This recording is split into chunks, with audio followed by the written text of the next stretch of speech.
Hello everyone and welcome. My name is Andu and today we're going to take a look at the Unreal Engine, how to operate it and how to create some really cool animations in it. So let's get it started. First of all, we're just going to open the software.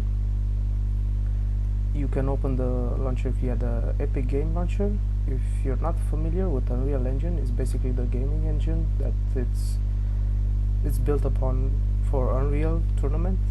You must be familiar with that game. And when you have this launcher, you have here several games that you can install for free, and then you have the launcher itself. You just go here and launch it. It's a very open source software. It's supported by a community. You can find answers to your common questions, forums, wikis, and furthermore help so you can develop your projects. So we're going to open a new project. Here you have two types of category, either blueprints, which are for standard users, or you have C++, which are for more advanced users, which are used to coding in C# or Python. Okay, now here we're going to pick a template that we're going to have for our project. In this case, we're going to choose the third person, so we'll have this small character, so we can walk him around. You can either choose to develop your game for desktop console or for mobile tablet. We're going to use it in maximum quality and we'll start the content. Here you have the address where your project is saved and a name. We'll just leave it like that, standard, and create a new project.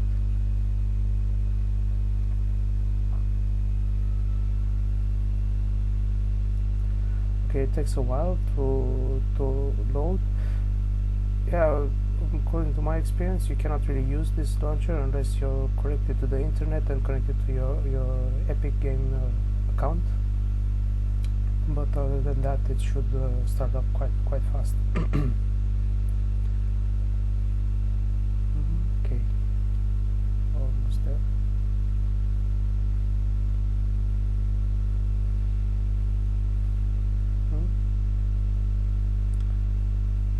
It takes a while to do its thing and set up the library. The thing about Unreal Engine is that it renders in real time, so you can map your textures, lights, cameras, whatever, and you can see in real time what's happening to your video game or animation, depends what you want to do with it.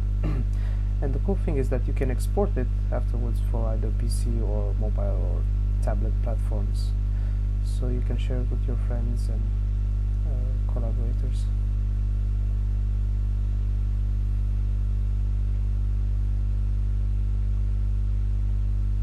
Okay, good. So as you can see, this is the default template that you receive when you open the new project. Well, the navigation is for right click, you can look around, left click, you can orbit. Then if you hold the right click and WASD, you can just control it like in any video games, and using Q to go down and E to go up. So yeah, this is the basic movement. What I would like to say, you can select stuff. For example, this is the start point for my player. If you're used to Maya or 3ds Max, you'll notice this. If you press W, you can move the character. You can press R to rotate it, and then T for scaling. Oh, that works. I thought it would not be the case. Okay, so we'll just leave this how it is. This is the main context menu. In order to give you like a sneak peek how it's gonna look like, we're gonna go into play. You're gonna load your geometry here, and then technically you should be able to walk around and just enjoy the site as a regular user from a person's point of view. Okay, so we're gonna load a new project from here, new level. I'm just gonna take the default. We're not going to save this one.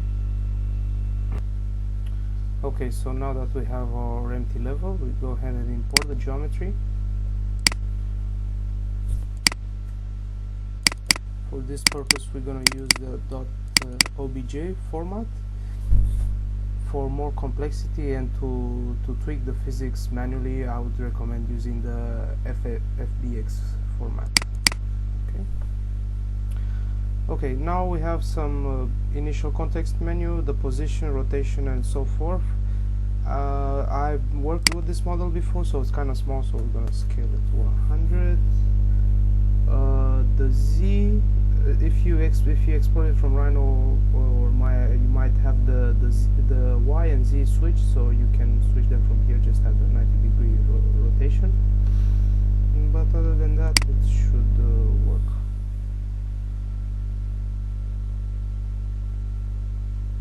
Okay, this will take a while.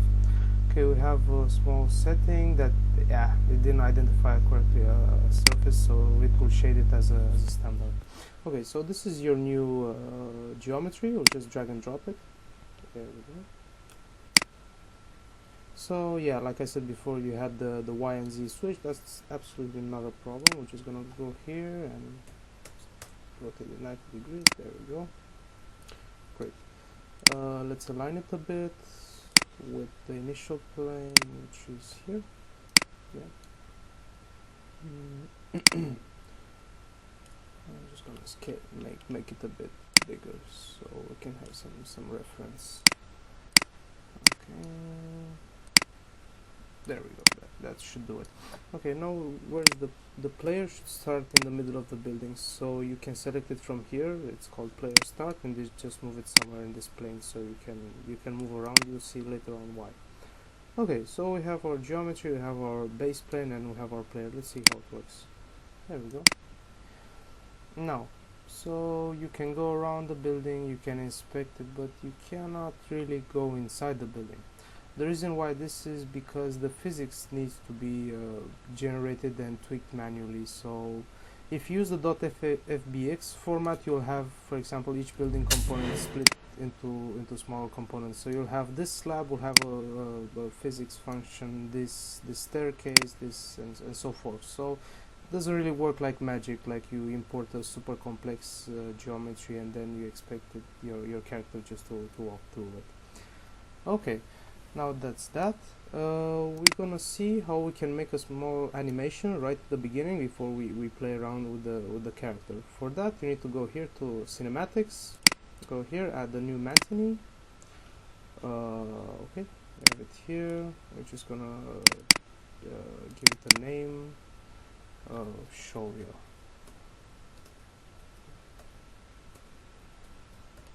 Okay, great. Now, what you would like to do is to add a camera. Add a camera group. We'll just call this camera 1. And we'll add another camera, which will be called camera 2. Okay, good.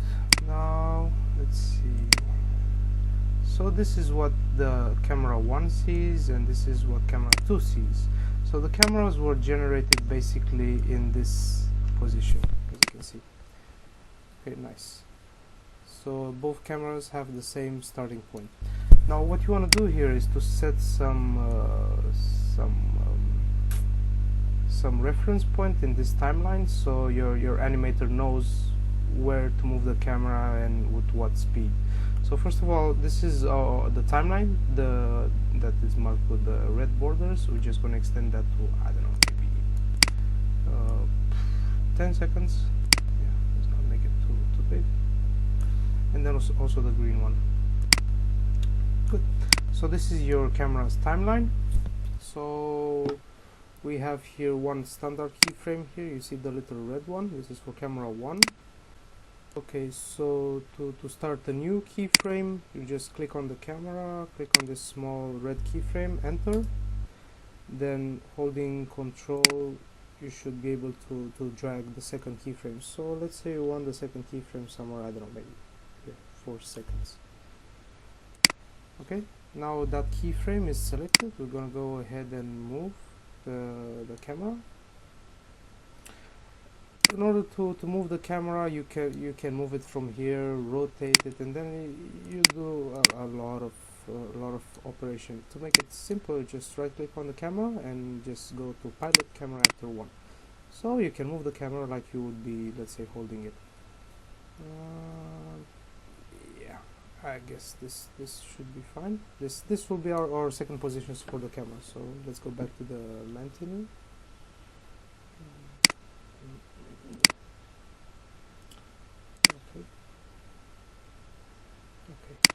So we have it here.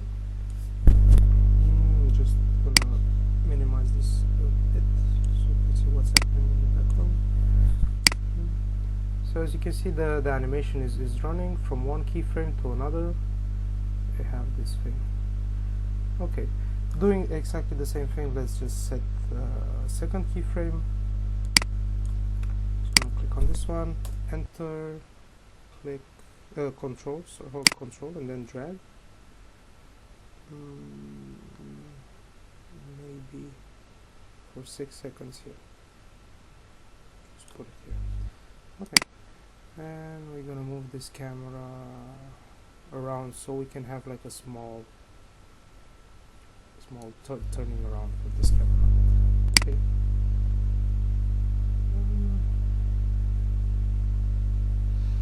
Now you see this is a problem. It did not take this third keyframe, so we just have to move it again and then go ahead and press enter. Yep, it's on track. Good. Now what we want to do with the second camera, just click on it, go to piloting mode. I just want to get closer to it. Okay. Right click on it, pilot camera 2. So this is our first keyframe. We're just gonna click it, enter, press and hold control, then drag the second keyframe. Just say we're gonna drag it somewhere here. So this camera, while the first camera will go around on the top side, this camera will go around on the bottom side. So we're just gonna go like this. You'll see later on why I'm doing all this. Okay, let's see how it works.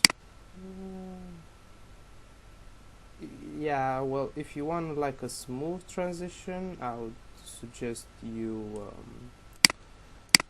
you go ahead and set up another keyframe, or just simplify the trajectory of your camera.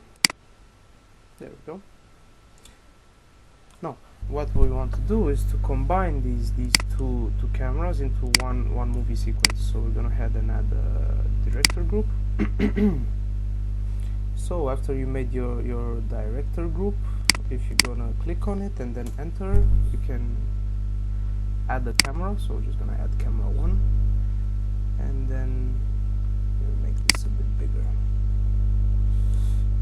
So about here, let's say you have a few seconds of the first camera, and then you have several other seconds from the other. Just gonna enter again, and we're gonna enter camera 2. Good. So yep, if you go to the director here, you should see how it should look like.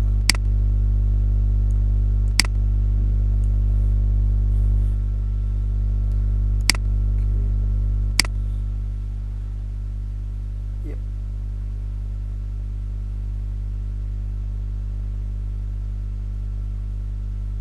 I should make this track a bit shorter since we're not using everything.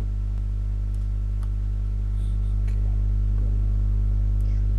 here. Click on the red, click on the green arrow,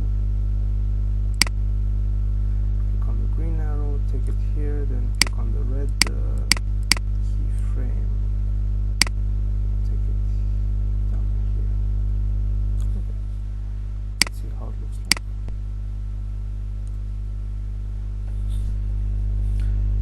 So you see, you have basically what it is, a compilation of the two cameras. Okay.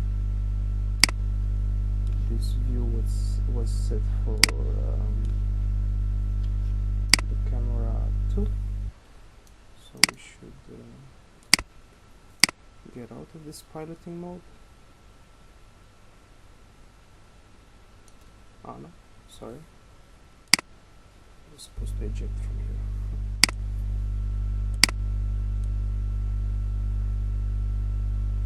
So you see those two cameras, how they should look like. Okay, let's see if we can follow the director group. Okay, so this is how the animation should look like.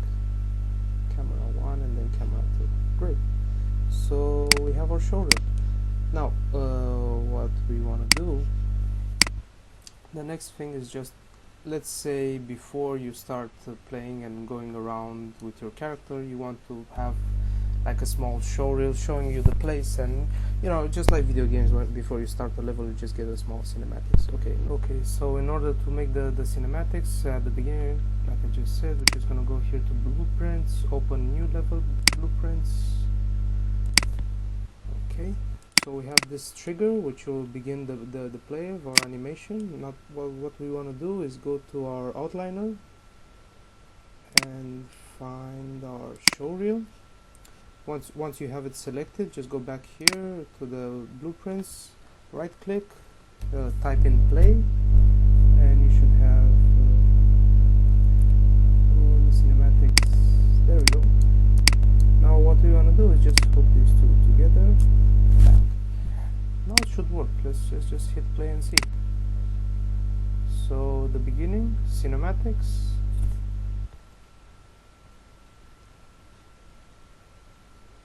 While the cinematics is running, you can still control your character, which I think sometimes it's pretty cool. But yeah, nevertheless, that's all for now, and later on we'll see how to tweak the physics and how to actually go inside buildings and make doors open, windows shut off, and so forth. And thank you for watching.